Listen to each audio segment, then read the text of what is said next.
I'm Martina Battocchio. I'm a EU projects officer at the European Heat Pump Association.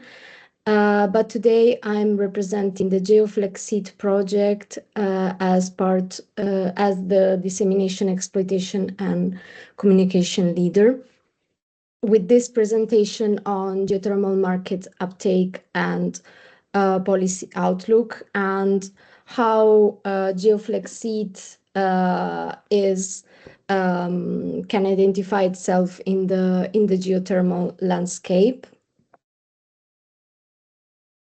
So, as some of my colleagues mentioned before, geothermal in Europe is at an inflection point.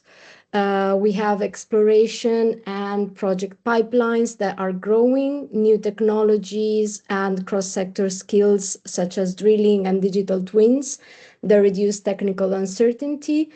But we still have some barriers in place that do not allow this technology to fully develop, such as permitting, perceived seismic risks, and financial financing and funds. So here you can see the Europe geothermal pipeline map.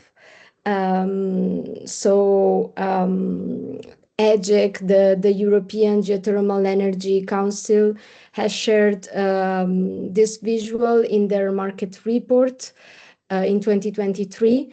And I think that this map clearly shows how there is a lot of availability in terms of geothermal energy in Europe, in some areas more than others, and with different levels of temperatures.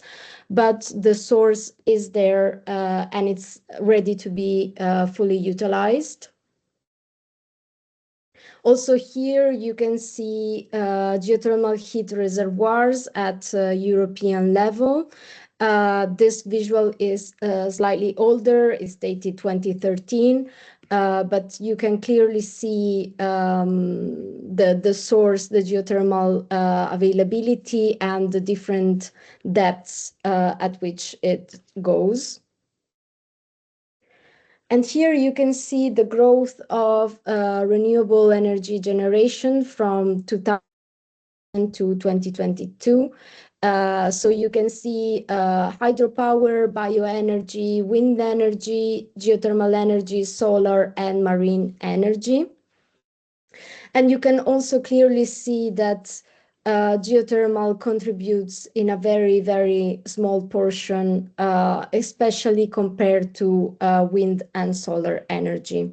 And this is because of the barriers that I mentioned before and the ones that I will go more in depth in the next slides. So from a policy outlook, I wanted to present what the EU and also national decision makers are doing and what they should do. So the European Commission and the European Union in general are supportive of geothermal energy. But we must not forget that implementation is national. The countries need to remove the barriers and stimulate themselves what the EU signals are.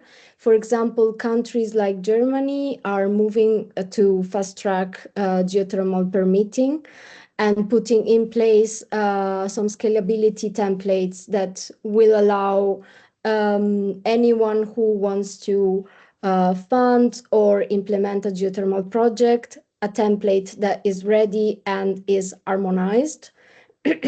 So as I mentioned now, what's needed now is to harmonize and make the rules more pragmatic, and also target them towards de-risking finance and standardization for industrial applications.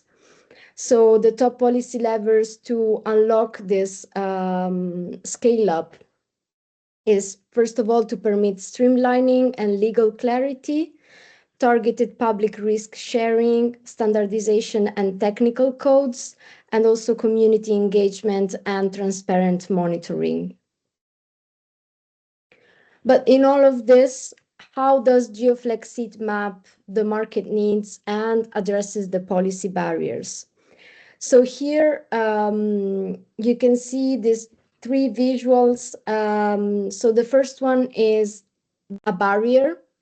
The second visual is what GEOFLEXheat is doing to remove those barriers. And the last one is the expected outcome. So the first barrier that I wanted to present is the high exploration and technical risk that reduce bankability. And what GEOFLEXheat is doing is producing a fully documented open access system simulator that models geothermal flow assurance, grid pricings, and this is combined also with a techno-economic strategy to analyze the multivariable techno-economic scenarios. This reduces investor uncertainty by producing repeatable, transparent modeling of revenue streams and sensitivities. And the outcome is that lenders and investors can run site-specific scenarios incorporating local electricity and heat prices and operational profiles, moving projects from an idea from speculative to bankable. And this directly answers the call for demonstrable de-risking tools.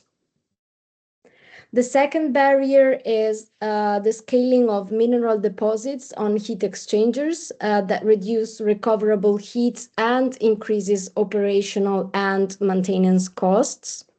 So what GEOFLEX is doing to address this barrier is a combined heat pipe heat exchanger with a scaling reactor that lowers reinjection temperature safely and at the same time accelerates controlled scaling so minerals can be harvested. And the outcome is that there is a lower maintenance, a higher extraction efficiency, new revenue from recovered minerals, which all reduces the operational and management risk, and also improves payback periods for projects that work with high mineral brines. This makes previously marginal resources attractive and directly increases the exploitable resource base. The third barrier is the lack of flexible heat supply and integration into industrial processes. And GEOFLEXheat develops and validates a high temperature heat pump to lift geothermal heat to industrial temperature, and also a steam accumulator to buffer variable demand. And the containerized skids allow modular deployment at industrial sites. And the outcome is that demonstrating that geothermal combined with a high temperature heat pump combined with an underground thermal energy storage system configuration can meet industrial heat profiles, materially reduces market risks, and also support procurement and industrial policy levels. The next barrier is the permitting fragmentation and the lack of standardized demo data.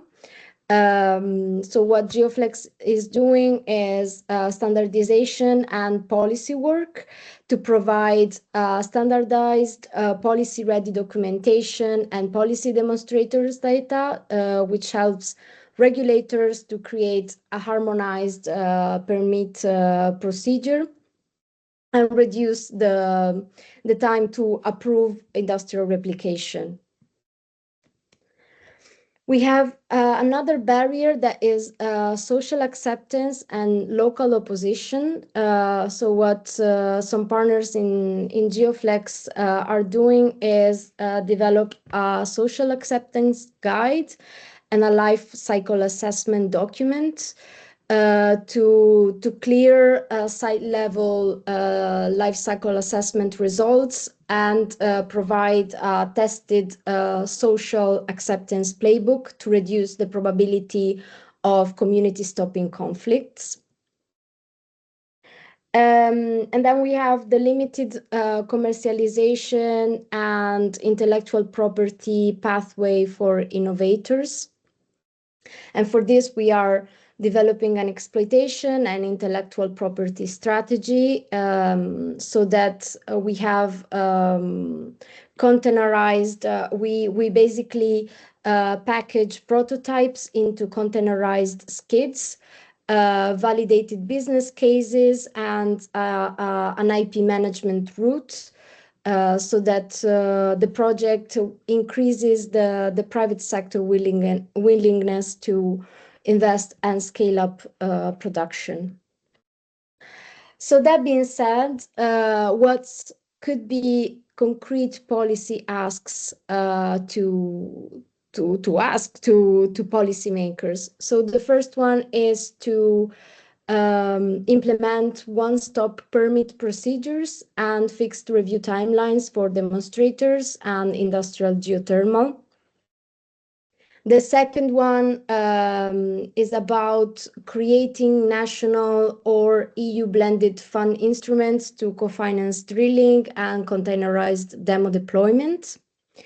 The third one is about supporting standardization and a replication pathway by funding standard test protocols and a standardization roundtable for containerized geothermal modules. And the last but not least is to mandate transparent monitoring and community engagement by requiring environmental baseline data, real-time monitoring, and community participatory processes for geothermal demos. So as stakeholders, what we can do to make sure that we can shape Euro's clean heat future and make our voice heard is we can do that by participating in European Commission calls for evidence and public consultations. We can engage through working groups and the Have Your Say platform. We can provide insights as an expert via stakeholder advisory boards in European projects. Now, most European projects foresee this type of advisory boards and joining also the Clean Heat industry group that connects policy and industry voices. And this is something, for example, that we are doing at the European Heat Pump Association. So if you want to know more about it, I left the link here in the name of the group. And this is all from my side. If you want to know more about GEOFLEXheat as a project, what we are doing, what our goals, or you want to participate by being part of our stakeholder advisory board, feel free to reach out to me. You have my contact here, or to the GEOFLEXheat project coordinator, Professor Usam Huara from Brunel University of London. Thank you very much for your attention.